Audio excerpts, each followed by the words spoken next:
In this video, Flamethrower builds an algorithm that can outperform Google's AI at solving packing problems.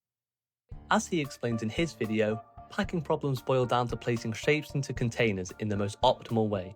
Some are really satisfying and some, not so much. It was an awesome video and I wanted to try it out for myself. I've been learning a lot about physics-informed neural networks recently, and most of my mathematical expertise comes from engineering equations. So I wanted to see, could a model that is forced to obey laws like gravity and torque naturally figure out how to pack shapes perfectly on its own? I'll be focusing mostly on squares in squares today, and my main goal is to get as close to the optimal layout for 17 squares inside a larger square. Infamous for its abominable solution. A neural network doesn't know what a packing problem is. It doesn't even know what a square is. All it understands is pain. Computer scientists call this the loss function, but we're going to stick with the pain analogy today. In my code, there are 3 laws of pain. A large box causes pain, a square crossing the boundary causes pain, and overlapping squares cause pain. We implement 3 physics-based laws to counteract this: an external pressure on the box, a gravitational pull on the squares from the center of the box, and a repulsive force between the overlapping squares, all with the goal of reducing the loss/pain.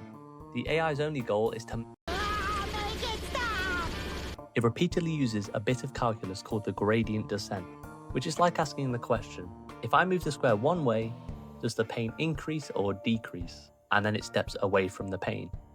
This is a very simplified explanation of an incredibly complicated topic, but essentially, we want our model to roll down a hill into the deepest and least painful holes. There are many different holes called local minima, some that are deeper than others, and our goal is to ultimately find the deepest one, which is called the global minimum. We'll start rotating the squares soon, but for now, with all this in mind, let's see how it goes using 5 unrotatable squares. It goes shit, but after some tweaking, still quite bad. We need more rules. First of all, let's make it so at the start of our simulations, we don't punish squares from overlapping. It's called ghost mode, and the pain from overlapping scales with the iteration. This means the squares find it's worth overlapping to begin with, since it mitigates the pain from the other laws. But as the simulation continues, they're eventually forced apart. I then implemented a clamp. This stops the box being pushed back out without causing a lot of pain to the model. Now, to jiggle the squares out of each other before the box crushes them, they were treated as particles and injected with random, violent vibrations.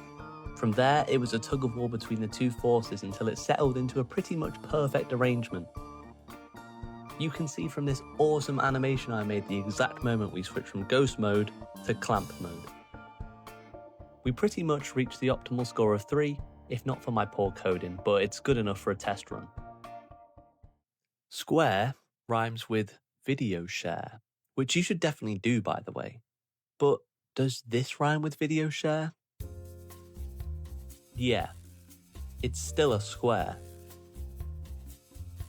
If we can rotate the squares, we can reduce the size of the boxes and find the true optimal arrangements. So I got to thinking, what in physics can I use to calculate the collisions of these more complicated rotating squares? And I eventually stumbled upon a method that uses these things. Wait, how do I zoom in? Atoms. Forget treating the squares as solid objects. I made them into a 6x6 grid. Because the AI evaluates the pain of every single particle, if a corner atom is bumped into another square, the AI naturally pushed it away. Because the push was off-center, the whole square rotated. Like I said, the AI doesn't need to know anything about trigonometry. The gradient descent inadvertently implemented torque to lessen the pain. But this solution led to another problem: gridlock. This occurred when multiple squares would act on another square, leading to a net force of 0, meaning it was as painful for the square to move left as it was to move right. Basically, we're stuck in one of those local minimums. We need to go down further, but our own rules prevent it. I tried a bunch of ideas like letting the model breathe cyclically, cranking up the heat so they vibrated their way out of equilibrium, and then freezing it at the end, crushing the box. It all helped, but the most effective way to optimize the model were models. I spawned 50 universes hoping one of them would fall into the deepest hole it could, and the solution was flawless. Right now we're looking at 10 squares. Our score is 3.81, but the optimal value is 3.71. So what's making our model flawless? To answer that, we need to talk about Adam. Not him. Not him either, but good guess. Yes, this Adam. Our neural network uses Adam as an optimizer. It's a really powerful and clever tool, but the issue was Adam simulates the momentum of our model, so its velocity made us roll up and down the crater instead of stopping dead at the bottom. This is the first flaw in our current model. Flaw number 2 came from the atoms. They've been great in getting us this far, but ultimately they're still just a bunch of spheres, leaving gaps, meaning we couldn't get the accuracy I wanted. So after Adam found us a good model that seemed to be rolling around in the global minimum hole, I fired his ass and I brought in a heavy hitter called LBFGS.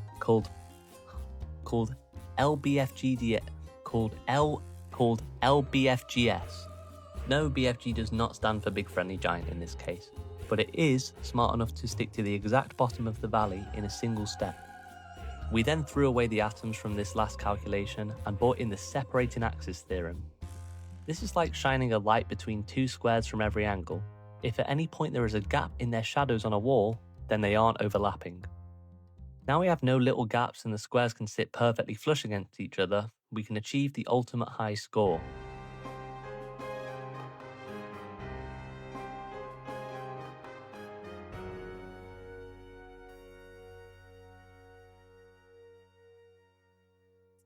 And look at that.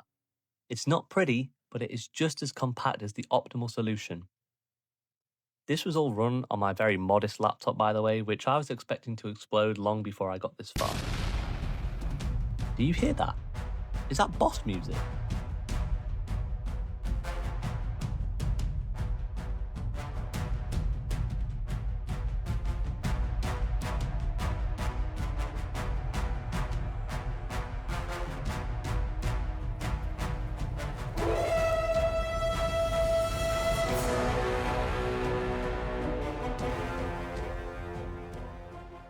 That is a horrific layout, but the score is absolutely beautiful, my friends.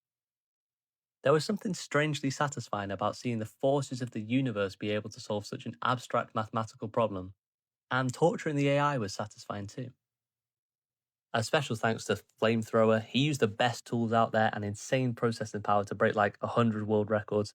His video is awesome, please go check it out. But like this video first because it makes my day so much better. See ya!